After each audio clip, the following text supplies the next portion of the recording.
Bueno, ¿cómo les va? Para la clase de hoy, del 10 de mayo de 2021, vamos a comenzar retomando algunos apuntes del pensamiento decolonial y hoy ya incorporamos el texto de Quijano. En esta semana, junto con este video, o con el link para que puedan ver este video por YouTube, les voy a enviar un trabajo práctico que lo vamos a ir haciendo de a poco, lo vamos a responder digamos, lo pueden ser individual o grupalmente, y después voy a intentar responder yo en un video futuro, cuando terminemos esta unidad, todas las preguntas que ahora les estoy compartiendo. Bueno, arrancamos. ¿Se acuerdan quién es este señor? Aníbal Quijano, uno de los autores fundamentales del pensamiento decolonial. ¿Qué es el eurocentrismo? Por definición, el eurocentrismo es la perspectiva que pone a Europa en el centro del desarrollo histórico de los pueblos de todo el mundo. ¿A qué se debe esto, el eurocentrismo? Se debe a que la expansión colonial de las potencias europeas no hubiera sido posible sin una concepción integral de lo humano, de la historia, de la religión, de la economía y del poder. El poder puede ser visto desde un punto de vista descriptivo y ahí nos atenemos a quienes ejercen el poder. O desde un punto de vista crítico, donde no nos interesa quiénes lo ejercen, sino cómo debería ejercerse para asegurarse una convivencia social que obviamente va a tener conflictos, porque el poder siempre genera conflictos. La visión crítica del poder lo que intenta hacer es justamente observar dónde el poder, en lugar de apaciguarlos o administrarlos o superarlos a los conflictos, los potencia, los genera e incluso en algunos casos eh, los resuelve de manera deficiente o también de manera acertada. No hay una manera buena de ejercer el poder. El poder no es una cuestión ética, pero sí es objeto de la crítica. ¿Por qué no es una cuestión, digamos, ética? ¿Por qué no es una cuestión moral el poder? Bueno, precisamente porque esta es mi posición, hay otros autores que piensan otra cosa. El poder no es una cuestión ética, porque si existen valores que nos permiten distinguir lo aceptable de lo reprochable, esa existencia no es una existencia providencial. No enseñaron los dioses ni las religiones cuál es el límite entre el bien y el mal. Pero sí lo enseña alguien. Bueno, ese que lo enseña se pone por encima de la ética. Y para ponerse encima de la ética, ¿qué hay que tener? Poder. Por lo tanto, el poder, que debe ser cuestionado y criticado, no es una cuestión ética, sino una cuestión política. Estamos acostumbrados en la Argentina a confundir dirigencia política con corrupción, con delito, etcétera, porque una forma de instalar de manera, podríamos decir, traviesa, de manera perversa, el debate político, es decir, la crítica al poder, consiste en transferir la visión crítica a una visión axiológica, valorativa. ¿Cómo hacemos para que lo axiológico reconozca su dependencia a lo político? o su dependencia con lo político. Bueno, no es fácil porque también es una cuestión de poder, no es una cuestión de moral, no es una cuestión ética. Bueno, ¿y qué es la ética? Podríamos decir, siguiendo a Hegel, que la ética es la dimensión privada de la conducta de las personas. Privada no quiere decir íntima, no es lo que vos haces cuando estás encerrado en tu habitación o cuando estás solo en el parque. No. La dimensión privada significa la forma en que la familia, no una familia, sino todas las familias, encuentran acuerdos fundamentales para que su convivencia sea lo menos conflictiva posible. Fíjense que yo no hablo ni de paz ni de ausencia de conflicto, pero sí podemos pensar en una atenuación de los conflictos. Dicho esto, hemos hablado del poder y del eurocentrismo. Ahora vamos a hablar del poder en el eurocentrismo. El poder es un espacio de relaciones sociales. Y acá importa, y fíjense qué lejos que queda la ética. Estas relaciones sociales, ¿qué implican? Explotación, esto es, tanto la explotación de los trabajadores como la explotación de los recursos naturales. La dominación, esto es, la capacidad que tiene el Estado, a través de las leyes, de lograr cierto tipo de comportamientos o, en todo caso, estimulándolos o, en el principal de los casos, reprimiéndolos o sancionándolos, según sean. Si se trata de impulsarlos, deseables. Y si son indeseables o reprochables, tratando de reprimirlos o sancionarlos. Estas relaciones sociales implican explotación, dominación y conflicto. Muy importante. El conflicto es inherente a la vida social. ¿Por qué? Porque siempre vamos a encontrar intereses contrapuestos. Aunque los recursos sean excedentarios, sobren, pues suele pasar que sobran los recursos, no en Argentina donde siempre los recursos son faltantes. Aunque los recursos sean excedentarios, el conflicto siempre está presente, siempre está planteado. Justamente, estas relaciones sociales se articulan en torno de la disputa por quién controla, es decir, quién ejerce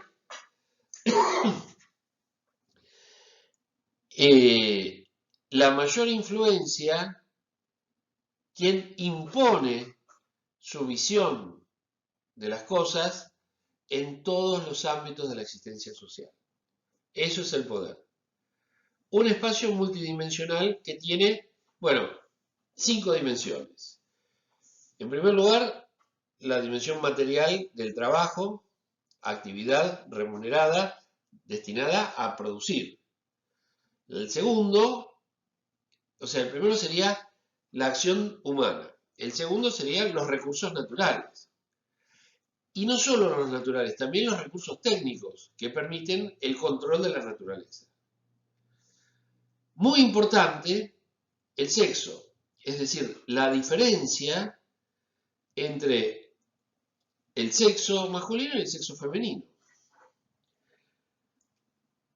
La organización de la familia y la asignación de roles disímiles, diferentes, al hombre y a la mujer. La subjetividad y sus productos materiales e intersubjetivos, incluido el conocimiento. Sí, el poder tiene que ver con la organización de esto que es nuestra actividad institucional, la formación de educadores y la formación de ciudadanos. El conocimiento que se considera valioso no es valioso en sí mismo, sino porque alguien lo considere como tal.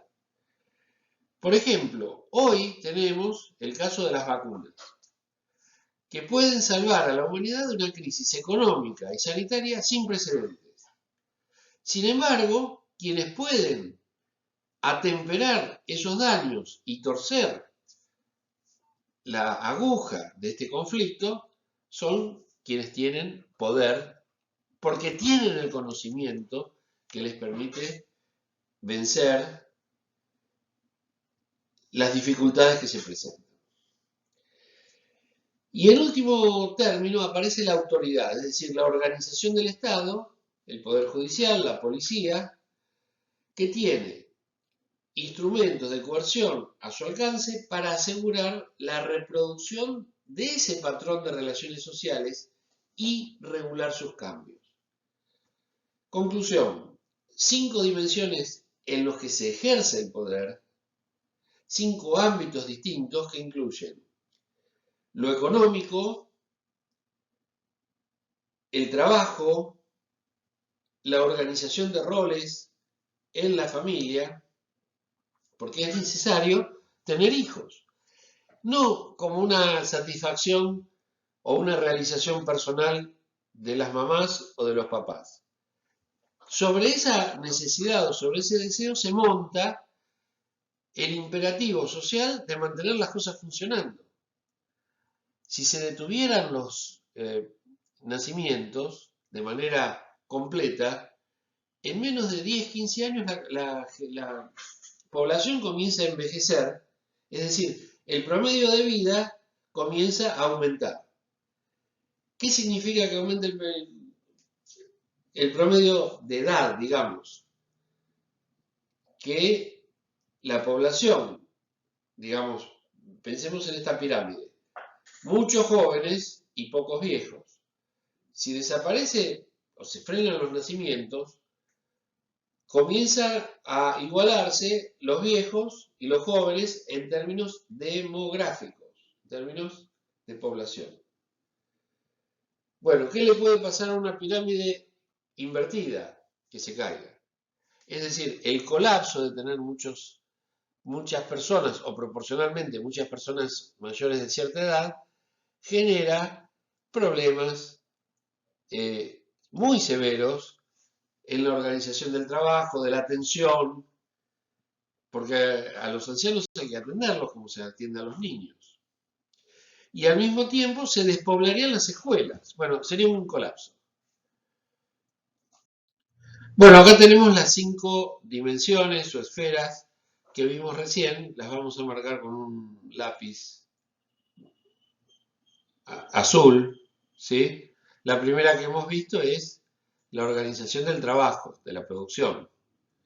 La segunda, la organización de la naturaleza. El orden, por supuesto, no tiene mayor importancia. Sí importa que estas 5 esferas son indivisibles. En cualquier orden en el que aparezcan, tienen que aparecer las 5. La tercera es la sexualidad, que tiene que ver con la organización de la familia. La cuarta era la organización del pensamiento, del conocimiento, de la subjetividad.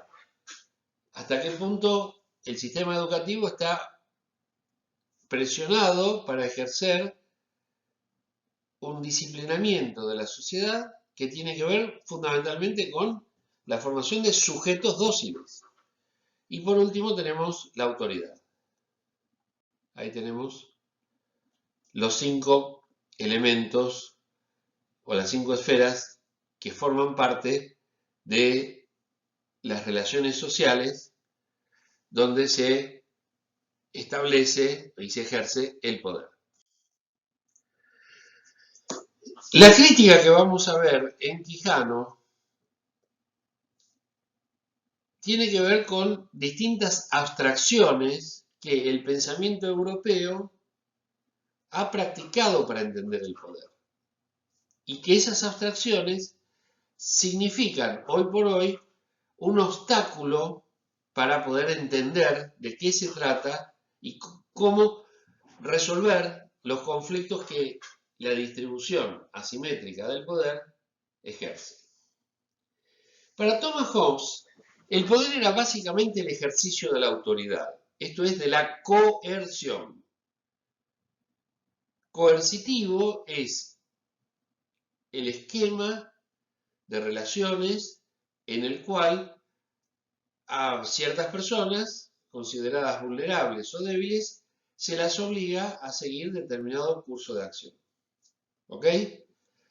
Por eso, para Thomas Hobbes, del siglo XVII, estamos en el XXI, ¿no es cierto?, 400 años, la autoridad acordada por individuos dispersos para organizar la vida social teniendo en cuenta las necesidades de la vida individual. Necesidades que los propios individuos pueden no reconocer. Pone entonces a la autoridad por encima de la voluntad y el deseo de las personas. ¿Quieren ustedes algo más conflictivo que eso? Que alguien te diga, a cualquier edad que tengas, lo que tenés que hacer y lo que no podés hacer. Esto realmente es muy grave.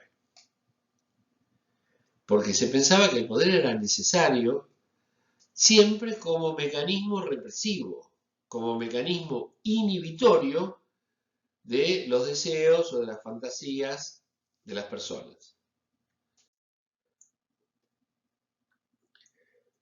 Thomas Hobbes es un pensador inglés que escribió El Leviatán, una obra muy importante que incorpora contenidos de filosofía, ciencia política y psicología, entre otras ciencias. Estos autores eran autores muy completos, no especializados en una disciplina, sino conocedores de una gran variedad de discursos académicos. Él es el primer filósofo moderno que desarrolla una doctrina materialista. O sea, no le importa ni el alma, ni el espíritu, ni la moral. Lo que le importa son las relaciones sociales concretas de cara a eliminar la posibilidad de que el hombre, el ser humano, se convierta en víctima de otro ser humano. Para eso, Hobbes sigue las leyes del mecanicismo,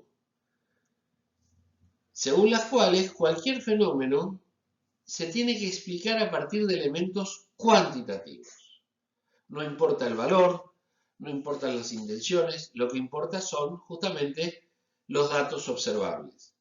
Por eso van a encontrar que Quijano llama a este autor empirista, porque solo le importa aquello que pueda visualizarse o percibirse a través de los sentidos. La materia, el movimiento y los choques de materia en el espacio les van a servir a él, que es contemporáneo de Newton, para entender la configuración de lo social. Pero a diferencia de Newton, que pone en el centro de su teoría la ley de gravedad, Hobbes va a poner una figura ideal en el centro, que es el Leviatán, una especie de monstruo que encarna en el Estado y que tiene la capacidad, bueno, tiene el poder de inhibir ciertos actos o estimular otros. Todo lo real es material y lo que no es material no es real. Esta es una frase del Leviatán.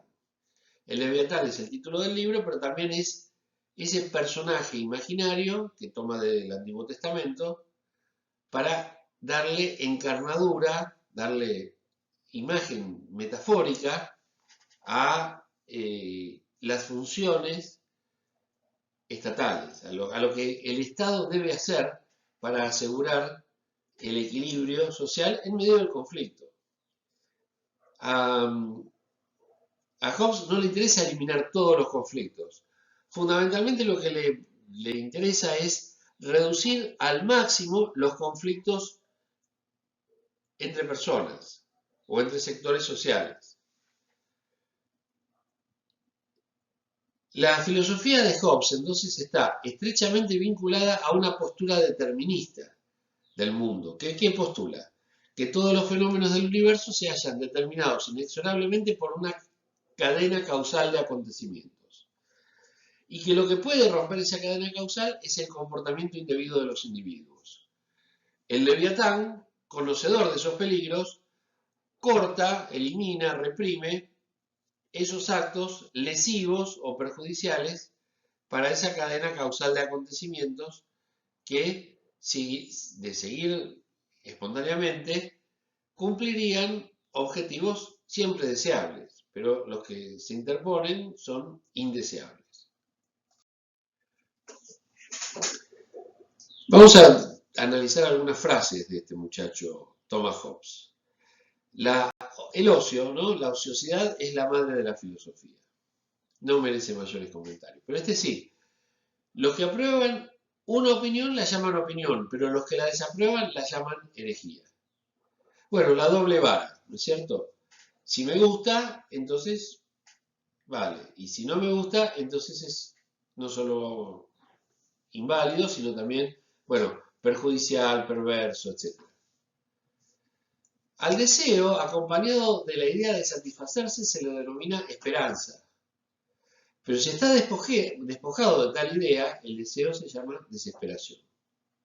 Como ven, hay un cierto escepticismo respecto de la variabilidad de la mente humana. De la igualdad de habilidades surge la igualdad de esperanzas en el logro de nuestros fines. Interesante frase sobre la habilidad. En la naturaleza del hombre encontramos tres causas principales de querella, es decir, de conflicto. La competencia, la difidencia, o sea, la infidelidad, y la gloria. Tres causas principales de querella. En un caso, en la competencia, bueno, justamente se trata de vencer al otro. En el caso de la infidelidad, se trata justamente de engañarlo. Y en el último se trata de la vanidad, de creerse más de lo que uno es. La guerra no consiste solo en la batalla, sino en la voluntad de contender. Para Hobbes, el hombre es por naturaleza violento. Hoy sabemos que el hombre por naturaleza no es nada, es la sociedad la que te hace violento.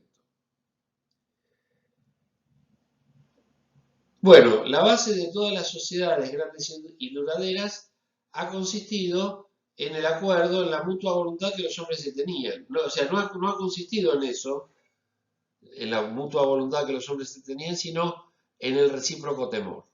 O sea, si querés ejercer el poder, no dudes en ejercer miedo sobre los otros. El poder no tiene otra forma de sustentarse más que en el miedo de aquellos sobre los que se ejerce el poder.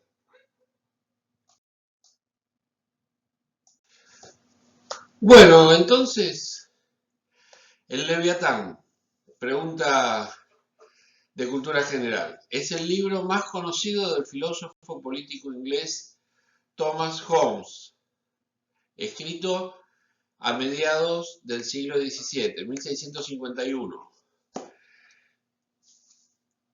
El nombre Leviatán hace referencia a un monstruo de la Biblia que posee un enorme poder. Y a lo largo de este libro establece su doctrina de derecho moderno como la base de las sociedades y de los gobiernos legítimos. Ahí aparece la teoría de el Estado como un monstruo capaz de doblegar las voluntades de todos los individuos.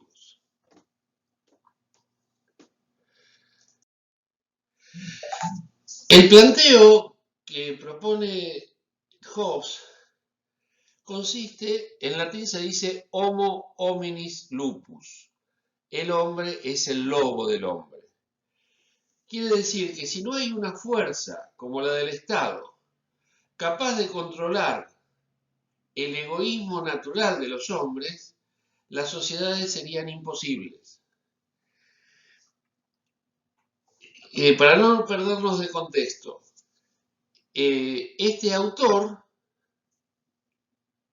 y por supuesto su obra, es refutada por Quijano. A nosotros nos interesa saber la refutación, pero para poder entender la refutación tenemos que entender fundamentalmente que dice la teoría refutada. Para Hobbes, el Estado es una enorme máquina que domina al individuo, porque el Estado es como la suma de los intereses individuales de todos los asociados, de todos los miembros de una sociedad. Y por lo tanto, fíjense, mágicamente, esa suma arroja un punto de vista que tiene que ver con el bien común. Es cierto que alguien tiene que velar por los más débiles, pero la forma en que propone Hobbes, que es la que vamos a cuestionar, es una forma, podríamos decir, ineficiente.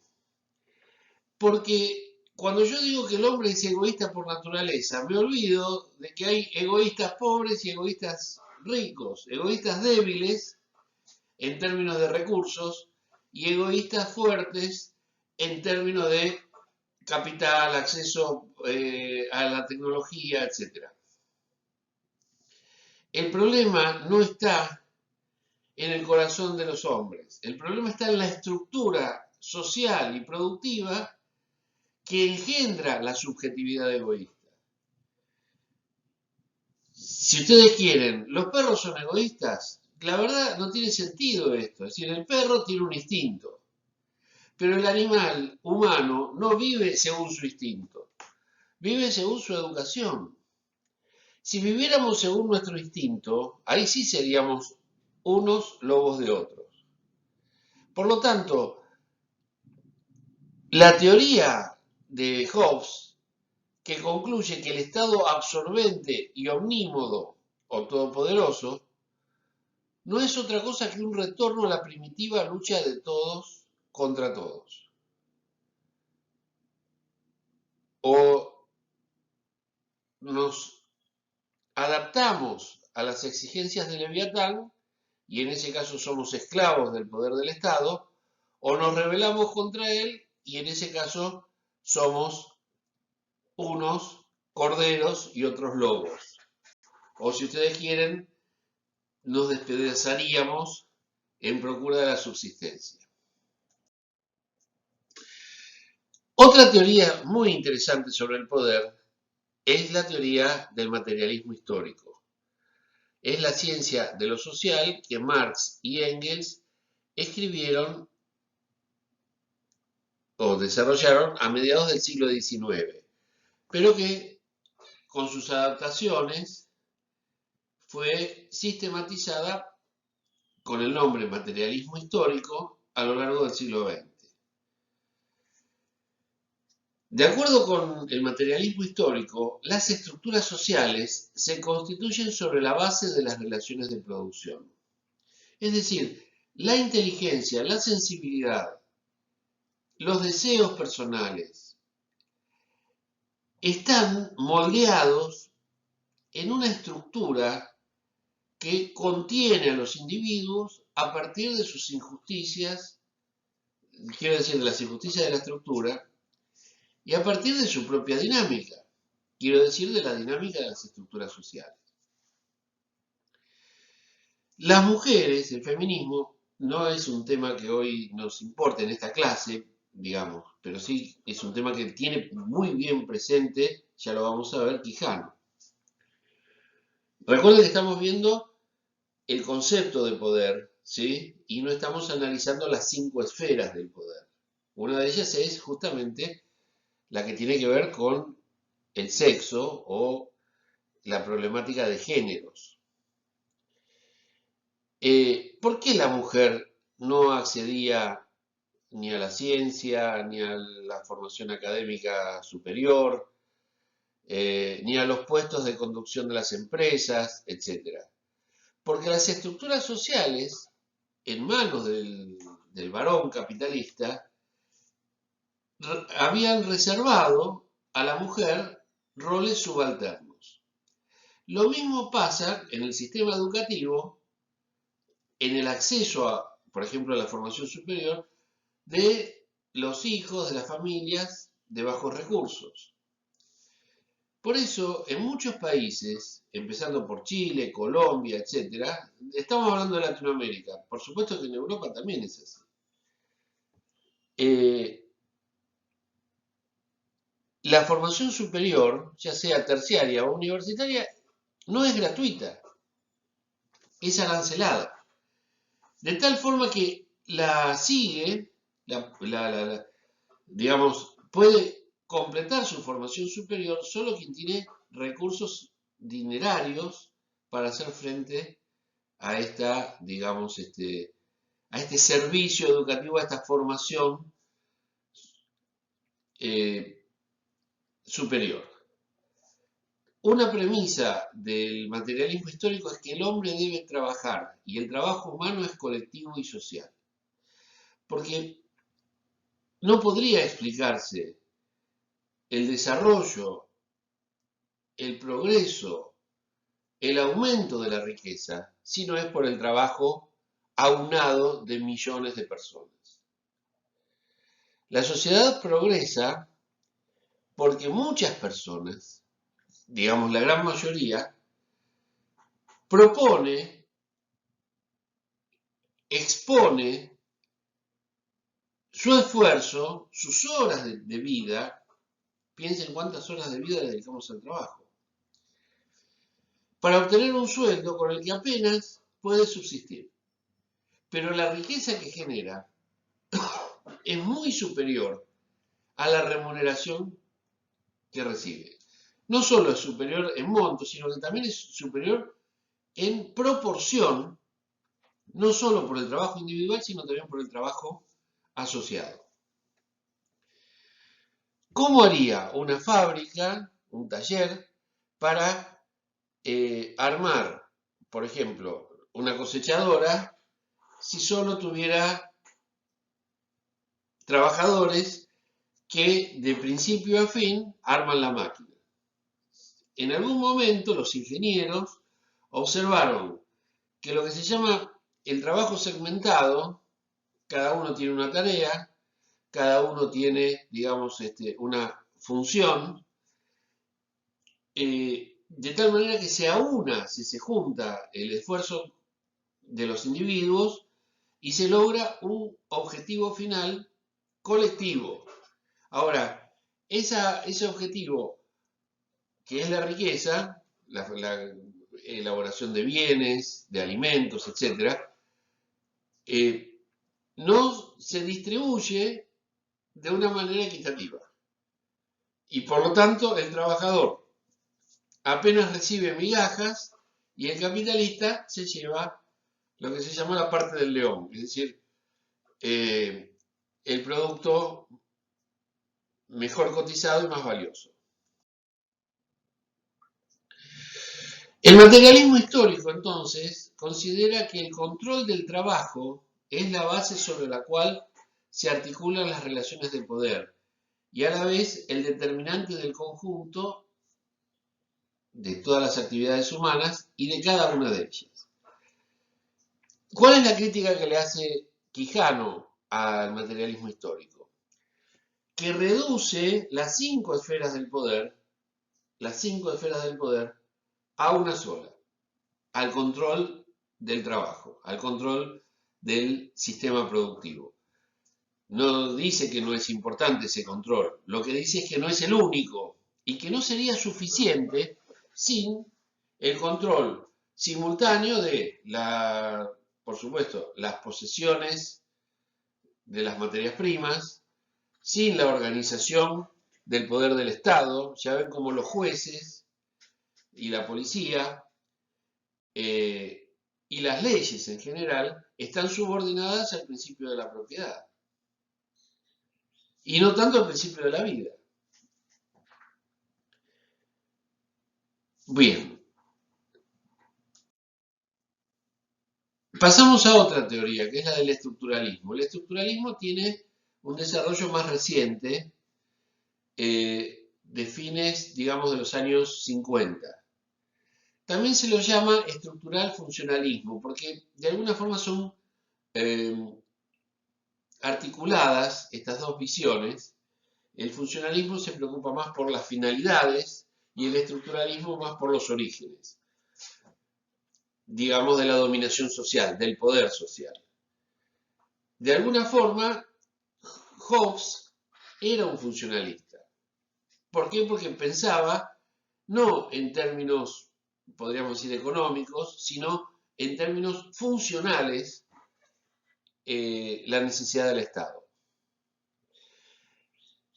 Y de alguna manera, el materialismo histórico también adopta una posición estructuralista, porque justamente considera que quien domina la estructura productiva, es el que ejerce el poder en la sociedad.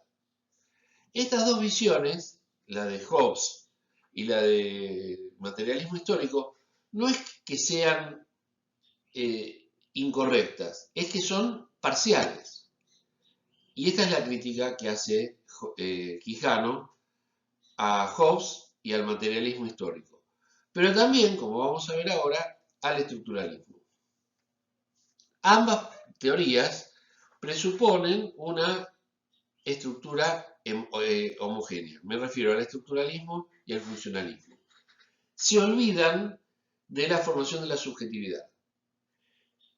El estructuralismo considera que la formación de la subjetividad es todopoderosa, en el sentido de que la sociedad sería una articulación de múltiples existencias en una única estructura que termina conteniendo todas las diferencias, anulándolas y emparejando la heterogeneidad, como si fuera un organismo. La metáfora es esta. Así como tenemos órganos muy distintos, con funciones claramente distintas, pensemos en los pulmones, no sé, y en los riñones, en el corazón y en el estómago, cada órgano tiene una, digamos, función específica, pero a pesar de su heterogeneidad, hay algo que los unifica, una dirección común. Esa dirección común es lo que necesita la sociedad, otra vez viene a ser el planteo de Leviatán, ¿no? Alguien que dirige a la sociedad.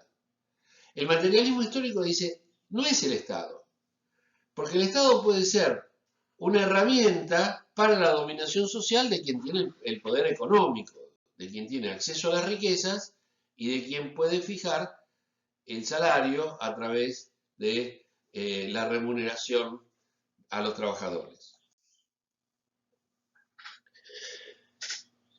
En todos estos casos que estamos viendo, se piensa en la actuación de algún agente anterior a la historia de las relaciones entre los pueblos, ya sea la estructura, el Leviatán, ni hablar, que es una metáfora tomada de la Biblia. En el caso del materialismo histórico, no, justamente lo que hay es una evolución, ¿sí?, de las sociedades occidentales hasta constituirse en una sociedad de clases. Y esa sociedad de clases es la que ha permitido el desarrollo de las fuerzas productivas bajo el poder del capital. Pero en América Latina la historia es distinta, porque los capitales con los que se estableció el mercado de trabajo, bueno, son de origen extranjero. Y por lo tanto, la autonomía de los estados de América Latina es una autonomía muy reducida.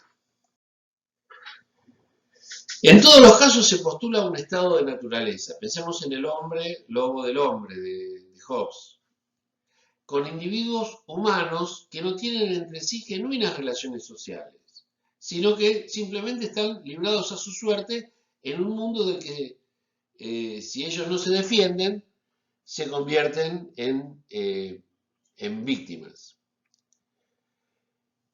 Y en el caso del materialismo histórico, las relaciones de producción, que son las que establece la sociedad de clases, ocurren por fuera de toda subjetividad. Es decir, no hay ni pensamiento, ni reacción, ni conciencia capaz de enfrentar o de neutralizar el poder de las relaciones de producción. Lo cual, evidentemente, sí se produce, porque nosotros en este sistema educativo abierto y democrático podemos instruir y formar a nuestros alumnos en doctrinas que de alguna forma desenmascaran el poder del capitalismo. No quiero decir con esto que se terminan todos los problemas al desenmascararlos, pero sí es importante tener en cuenta que la subjetividad, no solo por la instrucción, sino también por la propia experiencia, puede transitar al margen de lo que el poder capitalista estaría dispuesto a consentir. Por eso es que se defienden tanto concentrando el poder en los medios de comunicación. Por eso se nos muestra constantemente como un destino inaceptable, bueno, Cuba, Venezuela, que son experiencias que de alguna forma desmienten la posibilidad de salir de las garras del capitalismo. Y no nos muestran la terrible experiencia de pueblos como Ecuador, Colombia. En estos días Colombia está encendida en protestas, la propia Chile. No nos muestran la enorme desigualdad y el enorme caos social que es Paraguay, por ejemplo. Y cuando se trató de defender incluso un modelo dictatorial en Bolivia, con todas las fuerzas de comunicación, se nos imponía algo así como una mujer cristiana, espiritual, etc. Y se nos ocultaba la cantidad de muertos y perseguidos que hubo por el régimen dictatorial de Bolivia, que duró menos de un año. Tanto en el funcionalismo como en el estructuralismo y la combinación de ambos, la gente está sometida a ciertos patrones de conducta históricamente invariantes. Insistamos en esto. En la práctica, estos patrones de conducta sí se imponen a la libertad de la gente, pero no son históricamente invariantes. Existen como resultado de una dinámica que la propia gente va debilitando. Por eso hay protestas sociales. Y peor, por eso se las reprime a las protestas sociales. No es que se las deja como válvula de escape, sino que se las reprime porque lo que puede debilitarse es la base de sustentación del poder. El poder necesita de la subjetividad, de la diferencia de los sexos, de las 5 dimensiones que hemos visto. Por supuesto, del control sobre la estructura productiva, por supuesto, sobre el control de las materias primas y los recursos tecnológicos necesarios para reproducir el orden político, económico y social de las sociedades. Como para concluir, en toda estructura social hay elementos, experiencias, productos históricamente discontinuos, es decir, que vienen del pasado y que todavía viven, que aparecen ahora y que van a vivir dentro de un tiempo, pero que ya están conviviendo con los anteriores. Estos productos también son heterogéneos y se articulan no de manera, podríamos decir, pacífica, sino de manera incongruente, generando conflictos. La sociedad es fundamentalmente un caldo de conflictos. El problema está en cómo se resuelven los conflictos, no en hacerlos desaparecer. Resolver un conflicto implica que emerja otro, tal vez de otra característica. ¿Qué es lo que permite semejante campo de relaciones heterogéneas? ¿Y qué es lo que le otorga el carácter de una totalidad histórica específica y determinada? Esta es la gran pregunta que contestaremos después, otro día, la semana que viene.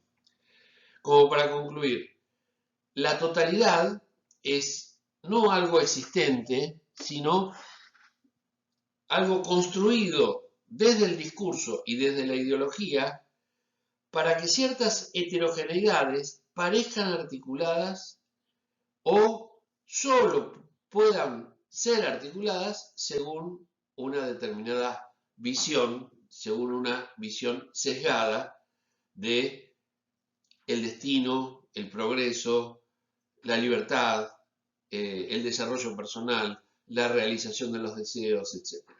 Sobre esto volveremos la semana que viene. Me despido y les pido que vayan leyendo la bibliografía que estamos comentando en estas clases. Por supuesto, espero todas las preguntas y consultas que quieran hacer. Me despido. Chao.